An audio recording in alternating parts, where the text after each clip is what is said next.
ಭಾಲ್ಕಿ ಪಟ್ಟಣದ ಸರ್ಕಾರಿ ಆಸ್ಪತ್ರೆ ಆವರಣದಲ್ಲಿ ಕಾಗೆಗಳು ಸತ್ತು ಬಿದ್ದ ವಿಚಾರವಾಗಿ ಸಾರ್ವಜನಿಕರಿಗೆ ಹಕ್ಕಿ ಜ್ವರ ಆತಂಕ ಹುಟ್ಟಿಕೊಂಡಿತ್ತು.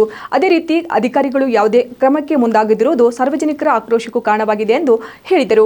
ಇನ್ನು ಈ ಘಟನೆ ವಿಚಾರವಾಗಿ ಮಾಧ್ಯಮಗಳೊಂದಿಗೆ ಮಾತನಾಡಿದ ಪಶು ಇಲಾಖೆಯ ಉಪನಿರ್ದೇಶಕ ನರಸಪ್ಪ, ಆಸ್ಪತ್ರೆ ಆವರಣದಲ್ಲಿ ಕಾಗೆ ಸತ್ತ ವಿಚಾರ ನನ್ನ ಗಮನಕ್ಕೆ ಬಂದ ಕೂಡಲೇ ಭಾಲ್ಕಿಯ ಪಶು ಆಸ್ಪತ್ರೆಯ ಅಧಿಕಾರಿಗಳಿಗೆ ಸ್ಯಾಂಪಲ್ ತೆಗೆದುಕೊಳ್ಳಲು ತಿಳಿಸಿದ್ದೆ. ಅಧಿಕಾರಿಗಳು ಸ್ಯಾಂಪಲ್ ಕಲೆಕ್ಟ್ ಮಾಡಿದ್ದಾರೆ.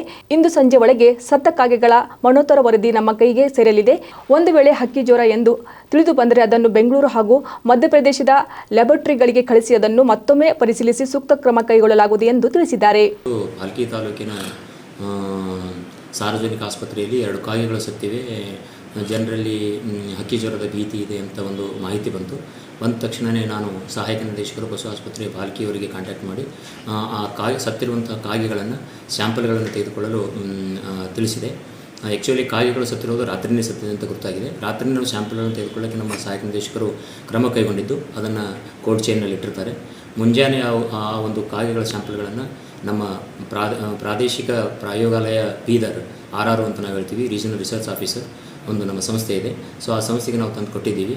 ಆ ಸ್ಯಾಂಪಲ್ಗಳನ್ನು ಈಗ ಟೆಸ್ಟ್ ಮಾಡಿ ಅದರ ಮರಣೋತ್ತರ ಪರೀಕ್ಷೆಯ ವರದಿಯನ್ನು ನಮಗೆ ಸಾಯಂಕಾಲದವರೆಗೆ ಕೊಡ್ತಾರೆ. ಸೊ ಮರಣೋತ್ತರ ಪರೀಕ್ಷೆಯ ವರದಿಯಲ್ಲಿ ನಮಗೇನಾದರೂ ಹಕ್ಕಿ ಜ್ವರ ಅಂತ ಕಂಡು ಬಂದಲ್ಲಿ ನಾವು ಸ್ಯಾಂಪಲ್ಗಳನ್ನು ಮತ್ತೆ ಮುಂದೆ